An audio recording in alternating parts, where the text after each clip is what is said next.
श्री शिवाय नमस्तुभ्यम। हर हर महादेव। पूज्य गुरुजी पंडित प्रदीप जी मिश्रा की कथा धमतरी छत्तीसगढ़ राज्य में चल रही थी, जो कि आज पूरी हो गई है। 5वें दिन की कथा में गुरुजी ने कुछ महत्वपूर्ण उपाय बताए हैं, और जो अष्टमी तिथि पर करने वाले उपाय है, बुधवार के दिन अष्टमी तिथि पड़ रही है, तो अष्टमी तिथि पर आपको जो उपाय करने हैं वह गुरुजी ने पूर्व की कथा में बता के रखे हैं। तो आज की वीडियो में हम अष्टमी तिथि के दिन कौन से उपाय करने से पितरों को मोक्ष मिल जाता है और पितृ प्रसन्न होकर हमें आशीर्वाद प्रदान करते हैं, वे सभी उपाय आपको इसी वीडियो के माध्यम से प्राप्त हो जाएंगे। तो वीडियो में बने रहिए, और यदि वीडियो थोड़ा सा भी उपयोगी लगे तो वीडियो को लाइक जरूर करें। आपका एक लाइक हमें बहुत सपोर्ट और प्रेरणा देता है। तो आज की कथा में गुरुजी ने कहा कि यदि आप श्राद्ध पक्ष में किसी को थोड़ा सा अन्न भी यदि ग्रहण करा देते हैं, भोजन यदि करा देते हैं, या ब्राह्मण को भोजन करा देते हैं, तो यह यकीन मान के चलिए कि आपने भंडारा करा दिया है। क्योंकि श्राद्ध पक्ष का भोजन वैसे ही नहीं पचता है। जो श्राद्ध पक्ष में जो ब्राह्मण भोजन करते हैं, उन्हें गायत्री करनी पड़ती है। श्राद्ध पक्ष में आप यदि किसी को एक गिलास पानी या थोड़ा सा पानी का भाग भी ग्रहण करा रहे हैं, तो निश्चितता है कि आपको इसका लाभ जरूर देखने को मिलेगा। तो श्राद्ध पक्ष में आप जरूरतमंदों को जरूर से ही दान दें। यदि कोई गरीब व्यक्ति है, गरीब बच्चा है, तो उसकी शिक्षा के लिए दें। किसी को भी जो जरूरत है, जिस चीज की आवश्यकता है, यदि आपको भगवान ने समर्थवान बनाया है, तो आप अवश्य ही मदद कीजिएगा। श्राद्ध पक्ष में आप जिसकी भी मदद करेंगे, दान पुण्य करेंगे, वह कभी भी खाली नहीं जाएगा। दूसरा, गुरुजी ने कहा, यदि आप किसी नौकरी के लिए प्रयास कर रहे हैं, या कोई मनोकामना है आपकी जो काफी दिनों से अटकी हुई है, या मंगल विवाह के लिए प्रयास कर रहे हैं, या संतान प्राप्ति नहीं हो रही है, तो सभी के लिए आप कुबरेश्वर धाम यदि आप जा रहे हैं, कुबरेश्वर धाम आप जब कभी भी जाएं, तो कंकर शंकर की पूजन जरूर करें। और कंकर शंकर की पूजा करने के बाद आपको अपनी जो भी मनोकामना प्रार्थना है, वह भोलेनाथ से जरूर कह के आनी है, कुबेर भंडारी से। कुबेर भंडारी आपकी कामना को जरूर पूरे करेंगे, यह निश्चितता है, और भरोसा भी आपको पूरा रखना है। अब अष्टमी तिथि पर जो गुरुजी ने उपाय बताए हैं, वे उपाय जो कि आपको केवल बुधवार अष्टमी के दिन करने हैं, श्राद्ध पक्ष की अष्टमी पर।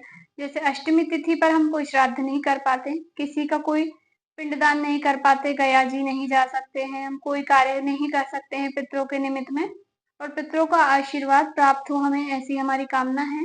तो आपको अपने घर में एक छोटा सा प्रयास, छोटा सा उपाय अवश्य ही करना है। आपको एक खाली कटोरी ले लेनी है, और थोड़ा सा गंगा जल ले लेना है। गंगा जल नहीं है तो आप शुद्ध जल में 2-4 बूंदे गंगा जल की मिला लीजिए। पर गंगा जल मार्केट में आसानी से छोटी सी मिल जाती है, आप लेकर के आ सकते हैं। तो आपको छोटी सी कटोरी रख लेनी है, तुलसी मैया के गमले के पास नीचे रख लीजिए कटोरी को। और उस कटोरी में आपको जो आपने गंगा जल लिया है, किसी लोटे में, पात्र में ले लीजिए, और आपको 7 बार छोड़ना है, या 5 बार अपनी अंजलि में लेकर 7 या 5 बार छोड़ना है। उसके बाद उस कटोरी का जो जल आपका इकट्ठा हो गया है, पितरों का स्मरण करते हुए आपको जल छोड़ना है। फिर जो जल इकट्ठा हो गया है, उस जल को आप या तो अपने घर के गमले में ही डाल दीजिए, या कहीं पर ले जाकर, जैसे पीपल का वृक्ष आसपास हो तो पीपल के वृक्ष में डाल सकते हैं, बेलपत्री का वृक्ष आसपास हो तो बेलपत्री के वृक्ष में डाल सकते हैं, बड़ का वृक्ष हो तो बड़ में डाल सकते हैं, क्योंकि तीनों ही वृक्ष जो हैं पितरों के तुल्य माने गए हैं। और यदि आप कहीं नहीं जा पाते हैं, तो अपने घर के गमले में डालने पर तुलसी मैया के गमले में नहीं डालना है, अन्य किसी भी गमले में आप इस जल को डाल सकते हैं। इससे हमारे पितृ तृप्त होंगे, पितरों को तिलांजलि मिल जाएगी, और पितृ आशीर्वाद अवश्य ही देंगे।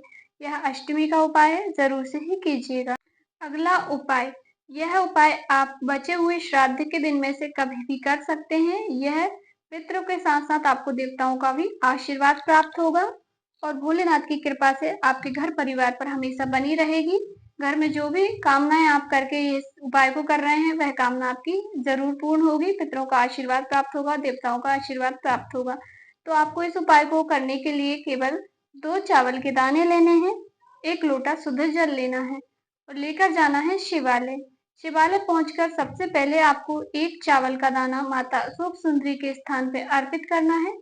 दूसरा चावल का दाना आपको महादेव की शिवलिंग पे अर्पित करना है। उसके बाद 1 लोटा जल आपको, जो आपने पहला चावल का दाना माँ अशोक सुंदरी के स्थान पे अर्पित किया है, उस चावल के दाने से जल की धार बनाते हुए धीरे धीरे से महादेव की शिवलिंग पे लाना है और पूरा जल अर्पित कर देना है श्री शिवाय नमस्तुभ्यम कहते हुए। और अपना नाम और गोत्र भी बोलना है। जो भी व्यक्ति कर रहा है या किसी और के लिए आप कर रहे हैं तो उनका नाम गोत्र बोल दीजिए, या स्वयं कर रहे हैं तो अपना नाम बोलिए, अपना गोत्र बोलिए। यदि गुरुजी कहते हैं किसी को अपनी गोत्र नहीं मालूम है, जैसे बच्चे होते हैं गोत्र पता नहीं होती है, तो ऐसी स्थिति में आपको केवल श्री शिवाय नमस्तुभ्यम कहते हुए यह उपाय कर सकते हैं। उपाय का लाभ आपको पूरा मिलेगा, जीवन की सारी समस्याएं दूर होंगी और भगवान का भी आशीर्वाद प्राप्त होगा। अगला उपाय पितृपक्ष में करने वाला। किसी भी दिन आप इस उपाय को पितृपक्ष में कर सकते हैं, श्राद्ध पक्ष में कर सकते हैं। यह सरकारी नौकरी प्राप्ति का उपाय है। यदि कोई बच्चे सरकारी नौकरी के लिए प्रयास कर रहे हैं या आप किसी भी क्षेत्र में काम कर रहे हैं उसमें आप सफलता चाहते हैं, जैसे आप नौकरी में प्रमोशन चाहते हैं या दुकान में कारोबार में बढ़ोतरी चाहते हैं, तब भी आप इस उपाय को कर सकते हैं। उपाय के अंतर्गत आपको 3 सफेद फूल लेने हैं, 3 चावल के दाने लेने हैं। 3 सफेद फूल कोई से भी ले सकते हैं, केतकी को छोड़कर आपको फूल ले लेना है।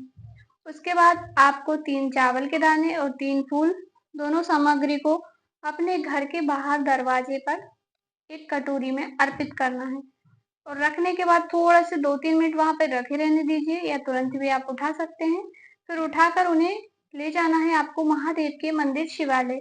शिवालय में सबसे पहले नंदी बाबा पड़ेंगे, तो नंदी बाबा के उठे हुए चरण पर उस कटोरी को स्पर्श कराइए।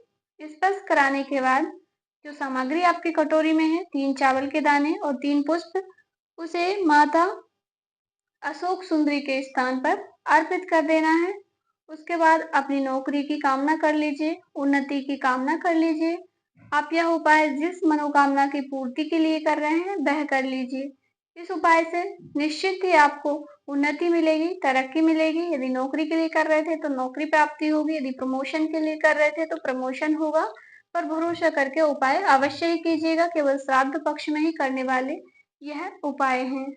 अगला उपाय है, आप कोई विशेष कार्य नहीं कर पा रहे हैं श्राद्ध पक्ष में, कोई भी विशेष उपाय नहीं कर पा रहे हैं, तो बचे हुए श्राद्ध के दिन में आप अपना मटका परिंदा, जो पीने का पानी जहाँ पे आप रखते हैं किचन में, आप जिस भी बर्तन में आप पानी रखते हैं, चाहे आप फ्रिज में रखते हैं या आरओ आपके घर में लगा हुआ है, तो आपको एक लंबी बत्ती का दीपक शाम को प्रदोष काल में पितरों के निमित्त आपको एक दीपक परिंदे के पास अवश्य ही प्रज्वलित कर देना है। बत्ती हमेशा लंबी रखते हैं। पितरों के निमित्त हम दीप जलाते हैं तो बत्ती का मुख दक्षिण दिशा की ओर करते हैं और बत्ती लंबी होनी चाहिए।